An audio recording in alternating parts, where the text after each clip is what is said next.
Hi folks, it's Andy. I hope you're having a fantastic day. I've got a new video for you today, an instructional video. It's a follow-up from the video that I did last year. Last year we did a video called, I think it was 8 ways to hit men.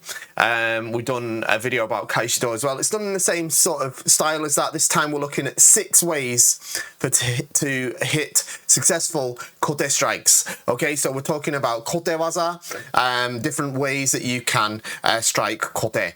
Okay, we're going to get to the video in just a second. The way it's going to work is I've made the sort of content, shall we say, of the demonstrations of the techniques. We're going to look at them. I'll talk you through them with some sort of instructional commentary. We'll look at them from the side view, from the front view, and from the back view. And they're in slow motion as well. And then what I'll do is I'll put that footage sort of in total at the end of this video as well, so you can watch it uninterrupted without the commentary. Also, it's obviously intended to be the sum of my experience, what I've been taught, and what I've found successful. Doesn't mean it'll definitely work for you, but if there's something you take away from it, great. Doesn't mean that it's definitely right or wrong either. There's different ways and different sort of ways people think about techniques in Kendo. So if it's different to what you've been taught, that's fine. It doesn't have to be exactly the same. If you don't find it useful, that's fine as well. I've enlisted the help of my my younger daughter Nagomi in making this video. She's only 15 years old, so it was the first time she's done this sort of thing. So do bear that in mind as well. Obviously, I've had to adjust, and I think this is important actually for all Kendoka really, is Nagomi is a 15-year-old girl. She's obviously much physically smaller than I am, but that doesn't mean that I've necessarily what can I say, toned down my waza. I still try to do my waza effectively, with full spirit, even if I'm drawing back a little bit on the power and perhaps how controlling myself a little bit more in terms of the tai-atari and stuff that I will do. You'll probably see in some parts she still is, she still obviously is having to deal with the tai-atari and stuff after I hit the kote, because again, I'm much bigger than her, but I'm obviously doing that in a much controlled way so that I'm not sending a flying. So if that's the situation you find yourself in, that's something to bear in mind as well. Okay, before we jump in, don't forget to like, share, subscribe, satisfy the YouTube ninja robots, and help us grow the Kendo population by leaving a comment down below using the word Kendo. What a great Kendo video, best Kendo video I've ever seen, something like that. And more importantly, if you like this video or the other videos that I put out, whether it's these instructional videos, or it's the Q&A videos that I do via Kendo Rant, whether it is the videos that I do that are like analytical videos, feedback videos, all sorts of content that we do, it's all completely free of charge, all right? To support the channel, all you have to do is shop at KendoStar.com, and that is an absolute win-win, because KendoStar is the best Kendo equipment website in the galaxy and history and future of the human race. Now, of course, I would say that because I own the place, but KendoStar is the best. Don't buy twice, buy right first time round, and shop at KendoStar.com. Okay, let's get into this video. Okay, so here we are. We'll start with the ways to strike a successful kote attack.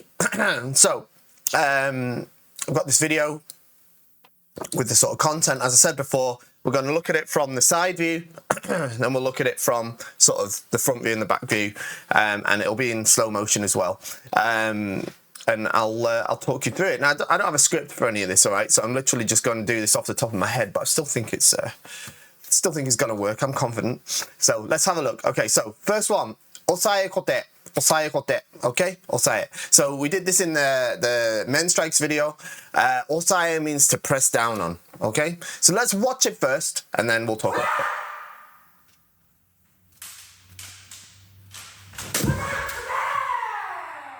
Okay, so this is Osae-kote. Okay, so as you can see, what I'm doing here is I'm on the left, is pressing on the shinai here, okay? Pressing on the shinai here from sort of above. With any luck, the natural reaction from the opponent here is to sort of raise, because by pressing on the shinai here, you create more space, threatening the men. Okay, and then what's going to happen is it's going to give me the chance to strike this kote. Okay, so it's a very simple strike, very simple strike. All right, essentially I'm looking to press here, hope that as soon as I release the pressure, those hands are going to come up to give me the chance to hit this kote strike. Okay, it's very important as well as after striking, I come and close that distance between myself and the opponent and don't leave myself at risk. We'll watch it now from a different angle. So I know I cut off a little bit here, but I'm sure you'll forgive me. All right, so this is from the front. Okay, so as you can see, as I step in, I am pressing on top of the shinai. Now, what I'm being very careful not to do is overdo it. Yeah, I don't want to press like diagonally across. So I'm still keeping my shinai within her body line this way. So I'm kind of aggressively taking the center away here. So there's a clear route to her men. Yeah, I want to have a clear route to the men so that as soon as I release that pressure, the hands come up to defend the men. Gives me the chance to hit at the kote. Okay, that's it's simple in terms of logic. All right.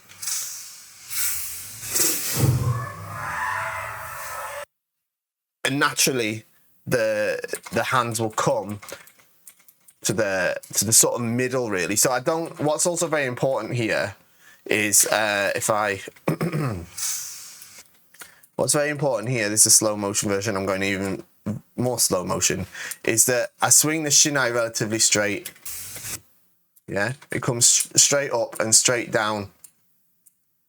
Yeah, straight up, straight down. I'm not trying to swing diagonally here because she's not moving her kote in this way. I'm trying to catch her at the point her hands begin to lift, so a straight strike will still be accurate and crisp.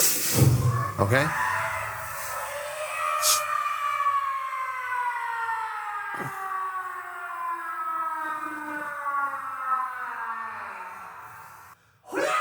Okay, so this is on the other side. So here you can see a little bit clearer that I am starting to press on her shinai this way. Okay, now you could make this even more overt if you wanted to, but the more overt you make it, the bigger swing at the kote you're gonna have to make. All right, so I'm doing this in a kind of basic way.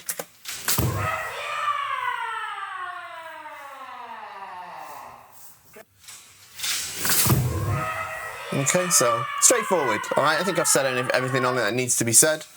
I'll leave this footage at the end of the video as well, so that you can review it at your own, pace. Okay, now this is Shita-kara-kote, Shita-kara-kote. Okay, so kote from underneath. All right, kote from underneath. So I think most people get to a point in their kendo sort of experience where they start liking to try to hit from underneath because it's kind of trying to get around the opponent's kamae. It can work, but it's difficult. I'm not great at this WAZA, but I'll do my best to demonstrate it. So let's have a look.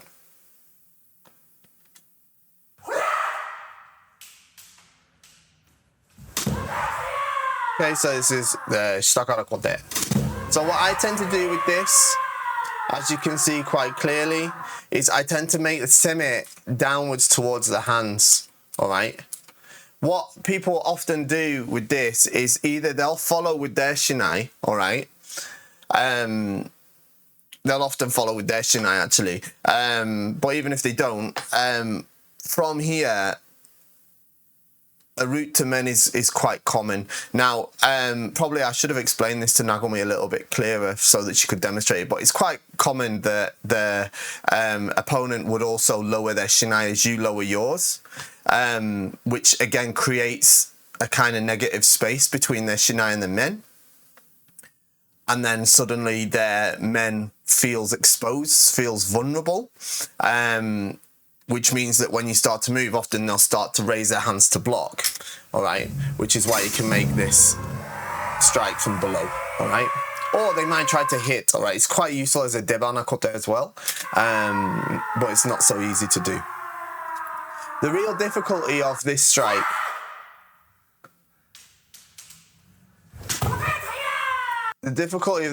is getting enough power into it, because you don't have the chance to swing the shinai up. Yeah. So instead, you have to. You see how I'm not making much of a swing with the shinai at all. All right. Of course, I'm swinging it a little bit. All right. But it means you have to use your footwork to push your body forward, and then your fumikomi transfers your body weight to the shinai, so as to make a strike that's powerful enough to be awarded ippon. Okay. Again, it's about the setup, really. I think this seme below is very important, because if they follow you like this, they're going to think that you're going to come from men. And it's a little bit less obvious in this example that I've used. Again, it can work this way as well, because what I've done here is slightly different. Instead of coming completely underneath the shinai, I've sort of brought the shinai here, and here, this looks like a men strike, right? This looks like a men strike, okay? Because my kensen is now lower than theirs. To get to kote, I'm going to have to come all conventionally. I'm going to have to come all the way over the shinai. So it looks like I'm going to come for a men strike. So it's likely that the hands are going to move when I start to begin my strike.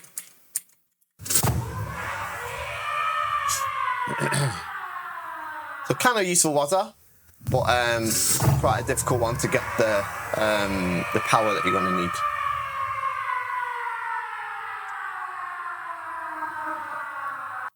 Okay, next is Harai-kote. Harai-kote, okay. I think we did this one with men as well, but this is where you're going to hit the shinai out of the way and strike at the kote. This is good for people who have got, it can be good against people who've got kind of a soft kamae, and it can be good against people who've got a very hard or stiff kamae as well. Because they tend to kind of overcompensate. If it was like the stiff kamae though, I'd probably go on the opposite side. We're basing this on the idea of a sort of softer kamae, so we're gonna do the harai from the ura side, from the kote side, so it would move the shinai out of the way. If they had a very stiff kamae, it's unlikely to work.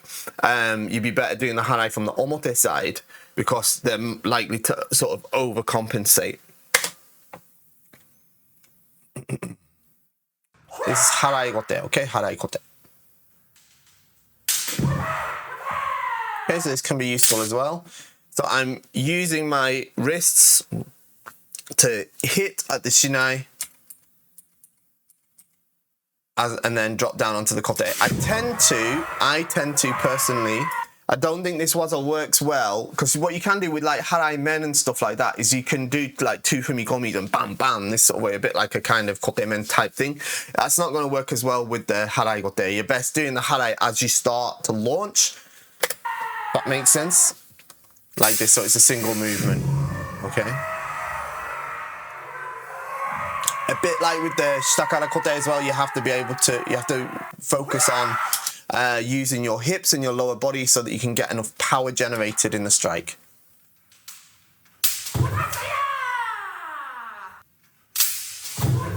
Okay, like this, all right? You don't want to make a big movement, all right? It needs to be sort of compact, so that you can turn it quickly into a kote strike like this, okay? Pretty useful waza though, pretty useful waza.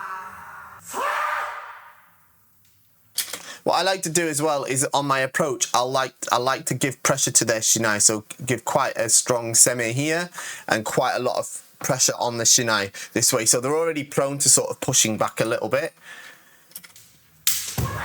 And then what is important is the location at which I'm striking at their shinai when I do the harai. You can see it better on this side. I'm looking to hit at their shinai around this area, okay? Just below the middle of the shinai, yeah?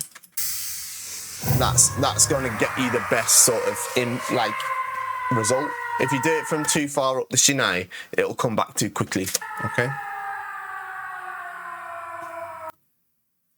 So next is Mawashite-kote. I think we did Mawashite Men in the other video as well, but this is where we're going to use a circular motion of the shinai to open up the kote, okay? So let's watch it first and then we'll break it down. Okay, so this is Mawashite-kote, because as you can see, I bring the shinai basically in a circular movement, all right? So this is very good against people who've got a very fast reaction time, got a lot of experience, all right? Because what I'm doing is I'm bringing the shinai across here. This way is if I'm going for kote, and then back again underneath, and now it looks like it's Mawashite Men, right? So the Mawashite Men waza was we went for the kote and then went up for the men. So they go like this. But the good player, right, is as soon as they've noticed that you've not committed to that kote, the hands are going to come up, right, to block the men. Yeah, because it didn't go as they expected. All right? And that's when we're going to hit at that kote. Okay? Now, for this to work, you have to move forward, right, as you're doing it, so it looks kind of aggressive and sudden.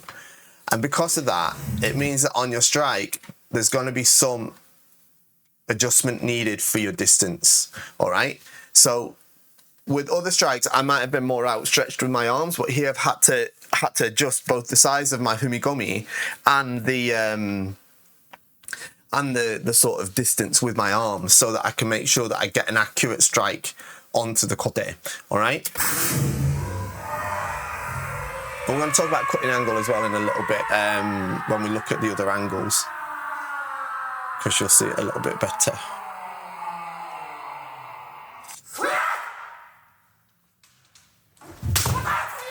Okay, so what's that again? Comes round the kote side and back to here, okay?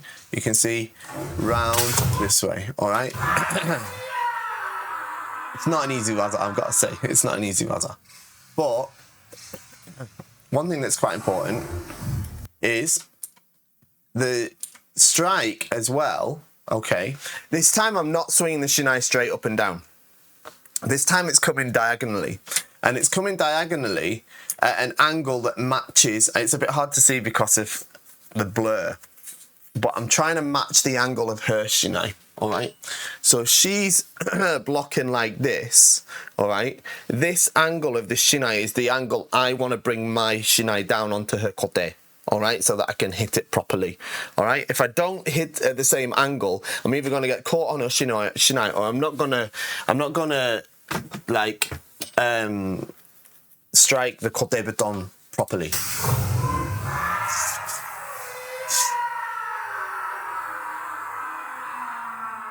Okay.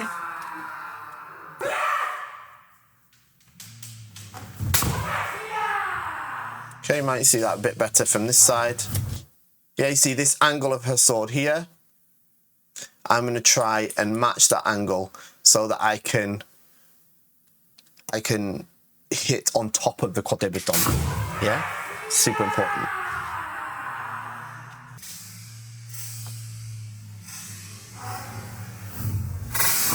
Okay.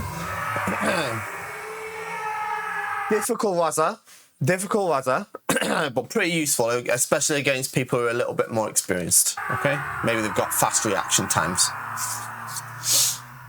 Okay, next, Men-misete-kote. No, this is I'm mixing up my languages. Men-misete-kote 1. Okay, so this one is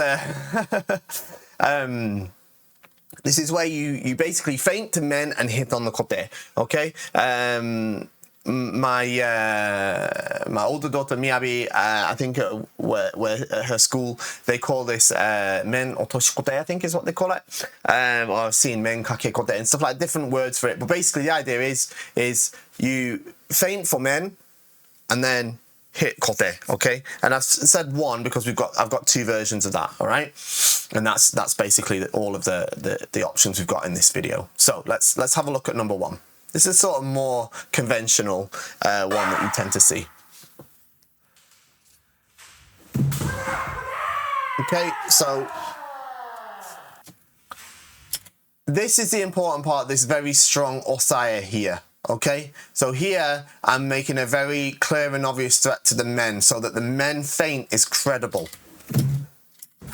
Then I'm coming up and I'm even doing a little fumikomi to feint for the men and then dropping down onto the kote. Okay. Much like with the Mawashite-kote, we have to match the angle of her shinai. And because we're coming forward, as we leap forward for our kote strike and with our sort of feint, we're gonna have to adjust this distance here. All right, there's distance adjustments that are needed at this point. Okay, and then you need to close that distance as fast as you can. Okay.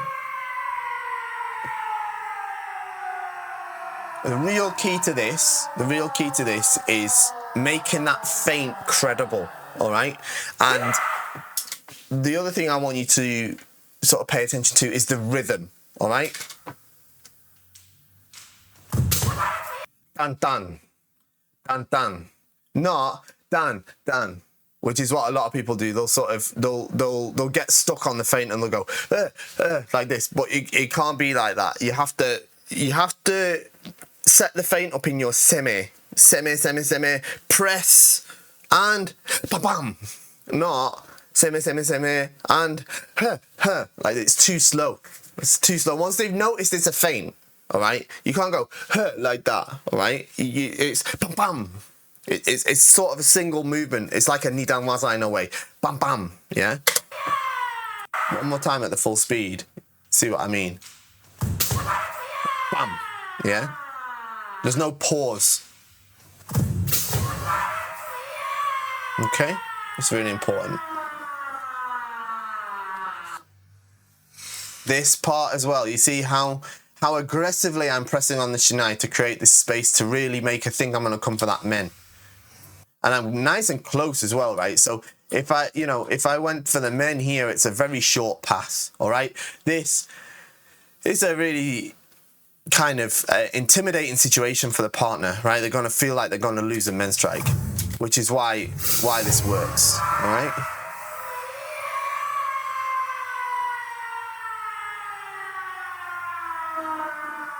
Okay.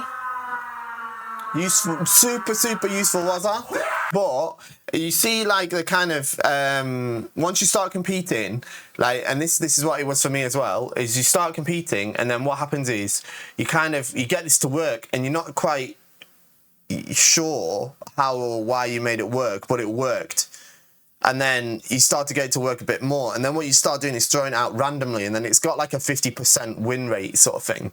Like it works 50% of the time. But what I want you to do is get it to work 80 to 90% of the time.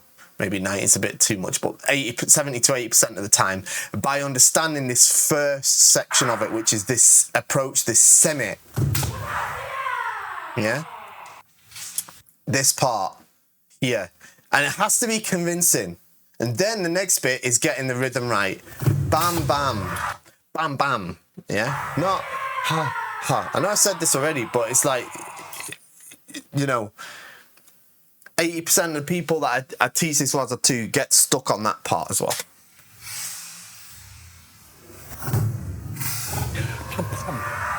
Yeah? And again, as I said, I've got to match the angle of this shinai as I bring my kote down, my kote strike down, so that I can get a nice, clean, crisp strike on top of the kote baton. All right? Now, it's not always going to work on everybody because people block differently, people react differently, right? So there's going to be some adjustments needed as well as you go. Yeah?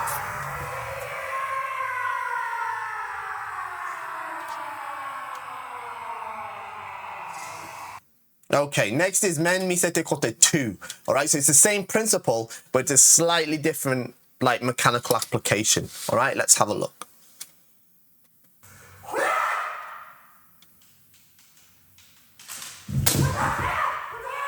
Okay, I don't know if you can see the difference, right? But it's very similar, but there is a difference, all right?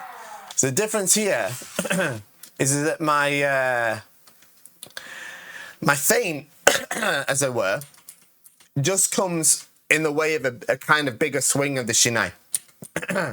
All right. I'd normally never swing the shinai this big to hit kote, but in this case, I want them to hit. I think I'm hitting men. So I'm only doing the single humikomi here. I'm not doing two bam bam this way. I'm just pressing, getting that, you know, impression on the opponent that I'm going to hit the men, and then kote, making a kind of big kote swing. Okay, this is kind of useful if the first one doesn't work. All right, I find. Yeah, see, I still press this part, still super important, but this time I'm not doing the two humikomi, I'm just doing the one. Yeah, it's a different rhythm again. So it's about finding which one works better on your specific partner. All right, that's really important as well.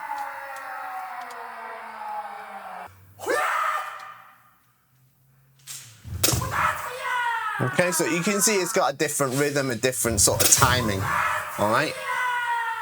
And this can be adjusted as well. Again, I am doing my best to match the angle of her shinai as she blocks, all right? Now, this one I find a little bit easier if their block is more extreme, because I find it easier than like the first type if I need to get a more extreme angle on my own shinai. All right, but it's up to you. You have to try and figure it out, you know, in your own practice. But it's a useful technique. I use it reasonably often.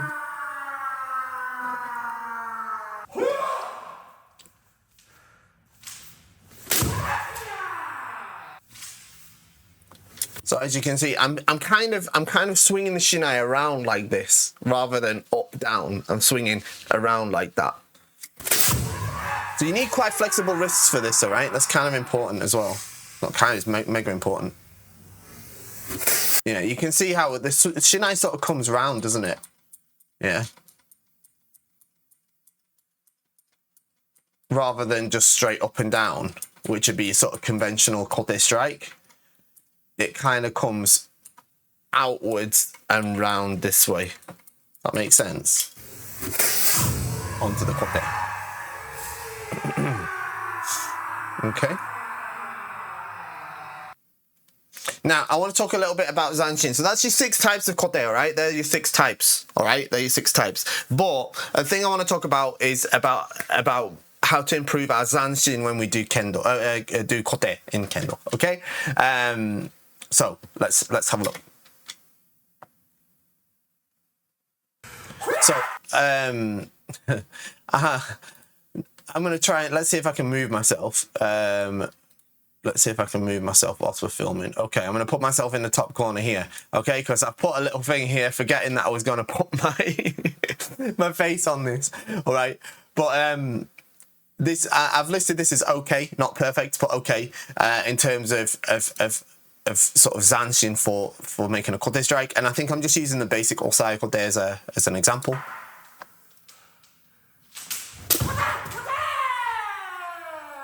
So essentially what I'm doing is I'm making the strike. I'm making the strike, then after the strike, I'm moving into the opponent, closing that distance as fast as I can, keeping in high spirits, keeping my intention towards the opponent, and then keeping the distance close until the WAZA is finished. Until the WAZA is finished. Okay? This is a bad example. Where you kind of leave this weird distance between you.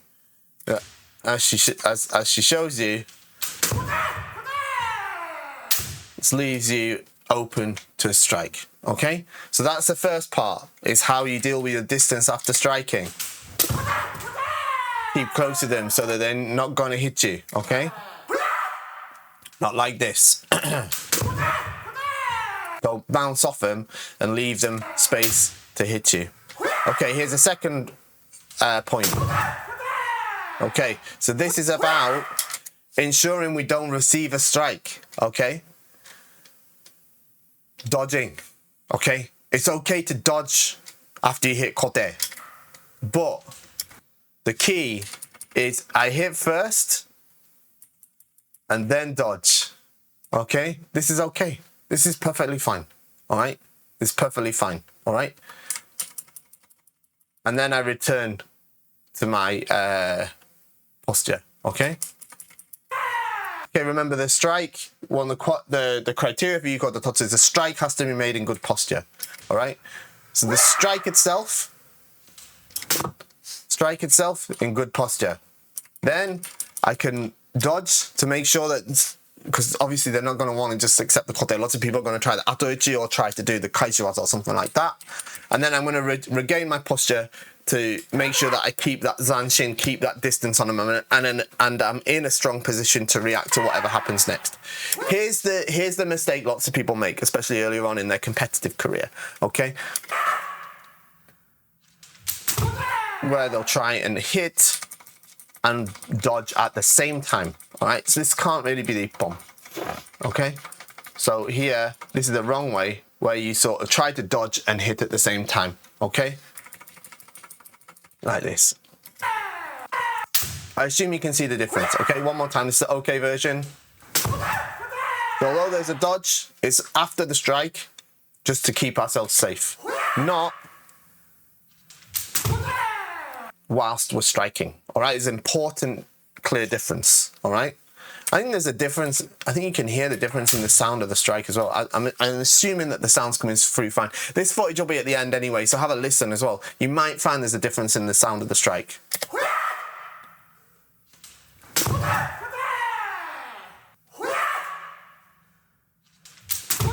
Yeah, it sounds clearly less impactful, right? Because I'm not making it in good posture, all right? So that's that. Okay, next we're going to talk about Tenouchi. Tenouchi is a really important aspect of striking kote, right? Really important. Now, you'll find, you know, probably watching these through, the sound of my kote strikes as I hit Nagomi's kote is quite, like, impactful, yeah? It's a good sound, okay? That's not necessarily because I'm bashing her hard. I'm not hitting really hard. She's a 15-year-old girl. She's my daughter. I don't want to hurt her, right? But I have to make my strikes sharp, and I have to transfer my body weight to get impact. I still have to get impact in the strike, all right? So I'm not making my strikes soft on her, but they are sharp, all right? And they do generate power, of course. But unless I miss the target, she's not going to be left, like, battered and bruised. Hopefully. What we're going to look at is the differences, all right, in how we can improve or work on our tenouchi, okay? So when we're hitting the kote, it's this kind of snap motion, all right?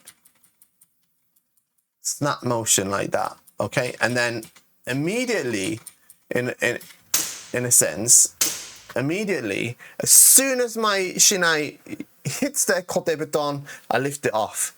Bam, bam, bam, like this, right? Not like this. Yeah? I even apologize. You hear me say, oh, gomen. Yeah? Snap. Dush. Dush. Not this way. Okay? So just be mindful of that, all right? I want you to have this nice, light, snappy motion. Yeah? Rather than boof, boof, like that, okay? It's really, really important, okay? So using the left hand, it's the left hand here that's controlling my shinai to flick the tip of the shinai out, all right? Now I'm using my shoulders and my elbows as well, yeah?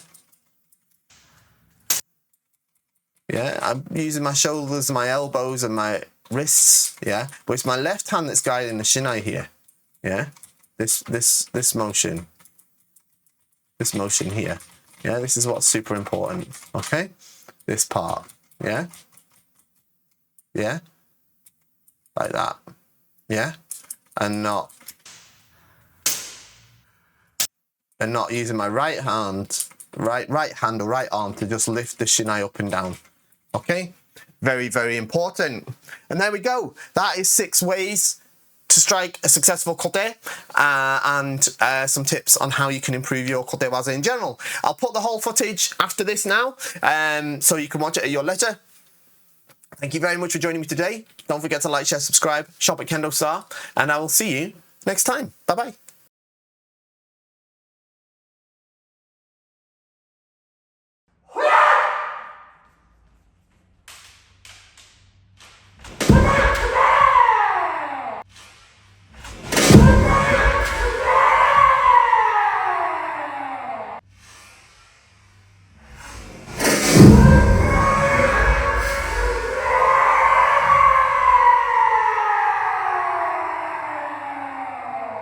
Whee!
처음에는